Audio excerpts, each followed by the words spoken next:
மத்திய அரசுக்கும் மற்றும் மத்திய தேர்வு ஆணையத்துக்கும் ஒரு விண்ணப்பம். ஹிந்தி மட்டுமே தெரிஞ்சவனுங்களை தயவு செய்து தென் மாநிலங்களுக்கு அனுப்பாது.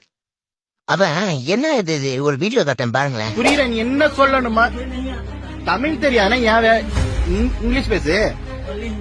ஒன்லி ஹிந்தினா எனக்கு தெரியாது, எனக்கு தெரியாது, எனக்கு ஹிந்தி தெரியாது. சொல்லு சொல்லு சொல்லு, எதுக்கு இங்க வெட்டியா உட்கார்ந்து இருக்கிற?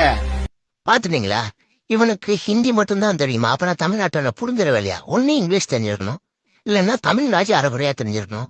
எங்களை மட்டும் 3 மொழி படிங்கன்னு சொல்றீங்கல்ல, அப்ப ஹிந்திக்காரனுக்கு எத்தனை மொழி தெரிஞ்சுட்டு வரணும்? அவனும் 3 மொழி தெரிஞ்சுட்டு வரணும்ல. எந்த மாநிலத்துக்கு சம்பந்தப்பட்ட நம்ம இடத்துக்கு போறோமோ அந்த மொழியை கொஞ்சம் கத்துக்கிட்டா நல்லது தானே. இவன் என்ன, நான் ஹிந்தி மட்டும்தான் பேசுவேன், தமிழ் பேச மாட்டேன், இங்கிலீஷ் பேச மாட்டேன்னா என்ன அர்த்தம்? மயிரில் இது இவனுங்களெல்லாம் வேலைக்கு வைக்கிறீங்க, எனக்கு புரியல. இந்த மாதிரி அதெல்லாம் என்னதான் பண்றது? அடிச்சு நோருக்கு தான் வந்து நினைக்கிறேன்.